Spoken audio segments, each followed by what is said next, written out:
I'm sticking to my guns, and as Shannon Sharp would say, Michael Jordan is the GOAT. MJ is the GOAT. Skip, let me tell you something. Skip, he is the GOAT. LeBron James can't hold a candle to Michael Jordan. I'm telling you, he's the GOAT, Skip.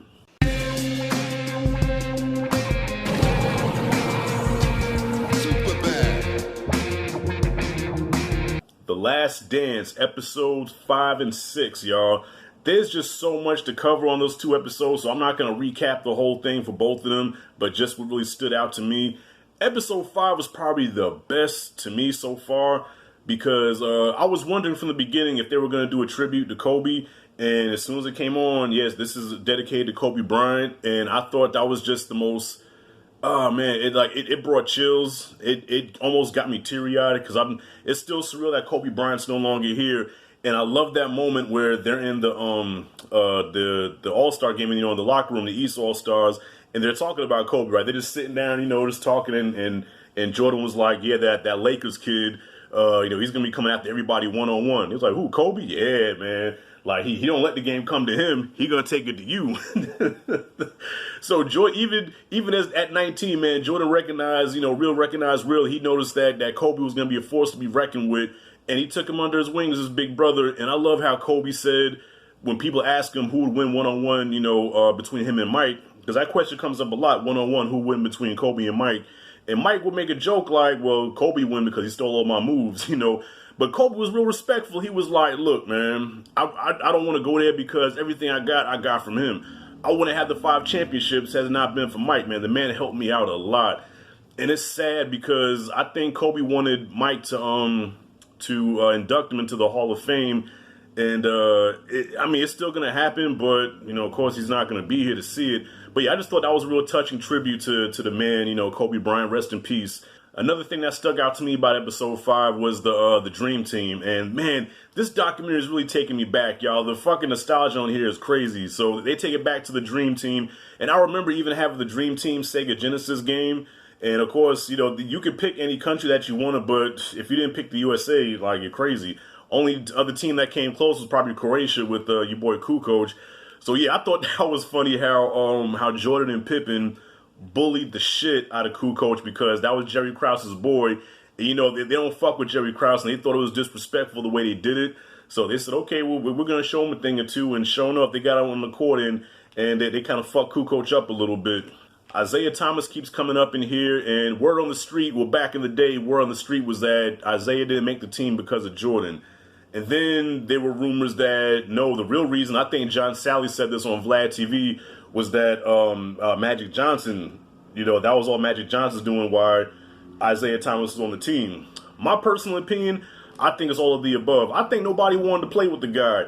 Now, back then, when the Dream Team first formed, I was about 12 going on 13. And even I wonder why Isaiah Thomas is not here, because John Stockton, like, seriously? They're not saying John Stockton wasn't good, but come on, he's no Isaiah Thomas. You know what I mean? 2-time champion.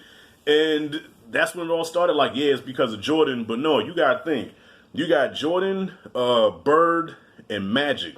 At the time, all of them was not fucking with Isaiah. Even Pippen. Pippen was like, I don't want him on the team either. They probably took a vote and said, nobody wants to play with this guy. So, Isaiah was left off. And I guess, it worked out to their advantage. I mean, they still got the gold medal. I think if Isaiah was on the Dream Team, I think they would have still won the gold medal with Isaiah on the team.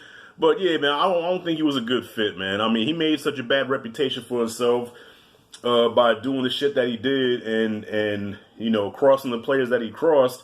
And so, look, you reap what you sow. That's all I can say. I mean, I can't sit there and say I feel bad for the man. I mean, you dug your own hole. Now you got to lie in it.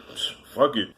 And then we go to the 92 finals where he faces Clyde Drexler and the Trailblazers. Now, at the time, Jordan and Clyde were like, it's almost like Jordan was McDonald's, Clyde was Burger King. You know what I'm saying? Jordan was the guy, but Clyde Drexler was like the B-side. You know what I mean? And Jordan didn't like that. Jordan did not want anybody to be associated with him. He like, don't compare me to this guy. Like, no, this guy's not even on my fucking level. Savage went out there and destroyed Clyde Drexler. Yeah, it went 6 games, but he had to let everybody know, even Magic Johnson, like, I'm about to kill this guy. And he did, and I don't think we heard any more comparisons about Jordan and Drexler ever again.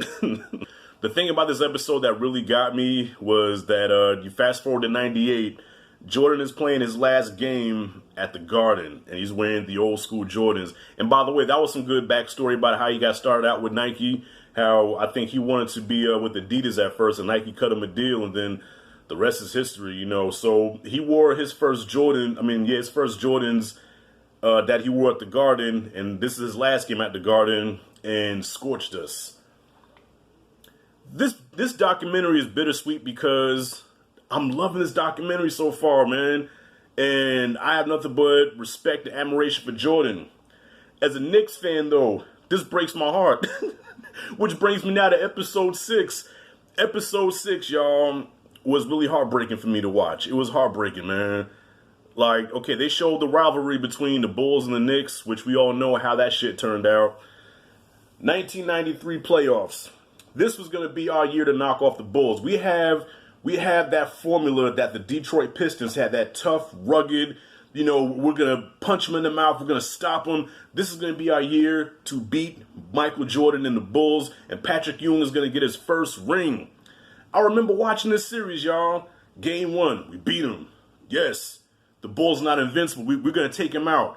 Game 2, John Starks does the dunk on Horace Grant and Jordan. I don't care what nobody say. Jordan was in the poster too. I had the poster, goddammit. He dunked on Jordan and Horace Grant. I knew it was over. I said, this is it. This is our year. We're beating the Bulls. Those motherfuckers came back and beat us for 4 straight games, man. And to this day, Charles Smith, 6'10", can't put the ball in the fucking basket. You 6'10", motherfucker, dunk it. This dude stayed trying to lay it up and soften in. And man, Jordan, Pippen, and Grant was knocking this shit all over the place.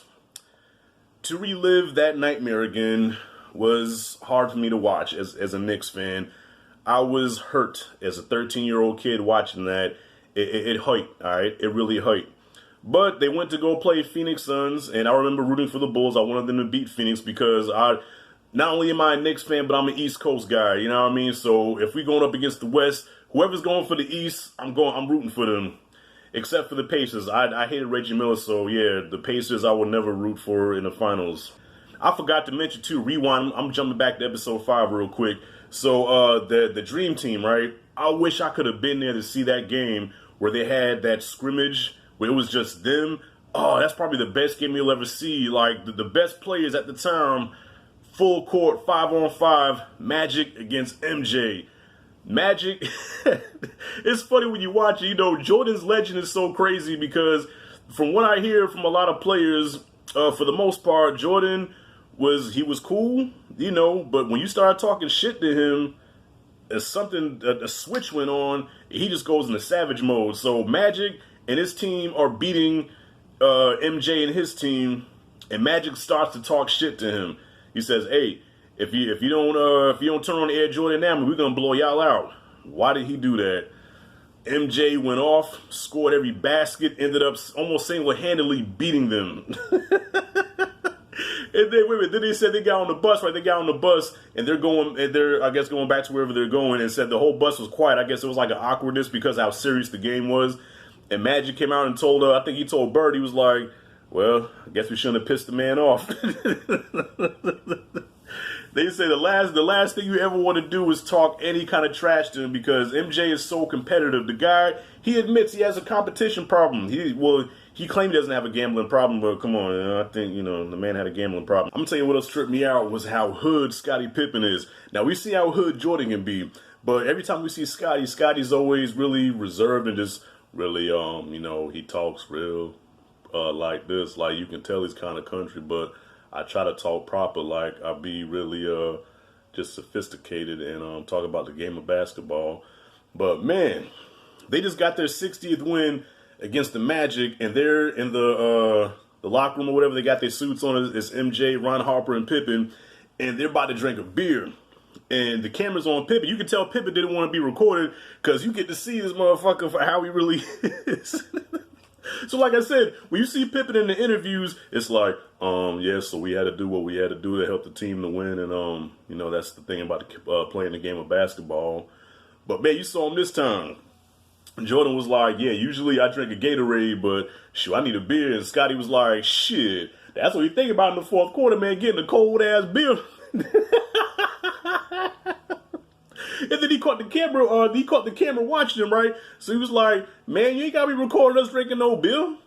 I said, whoa. I said, Scotty, country as fuck any hood. 5 and 6, dope episodes. As a Knicks fan, they hurt. As a Knicks fan, they hurt, man. Look. Oh, man. It sucked back then, and it sucks now seeing how Jordan would abuse my team and my boy Patrick Ewing, who's my personal favorite player of all time. I know he may not be the best player of all time, but growing up, Ewing was my guy. I remember me and my brother, we used to go to the court, and my brother, he's light-skinned like John Starks, so he would be Starks and I would be Ewing, and we'd be acting like we're playing the Bulls and beating Michael Jordan, and man. So, yeah, that was a heated rivalry, and I thought we could have the same success as the Pistons.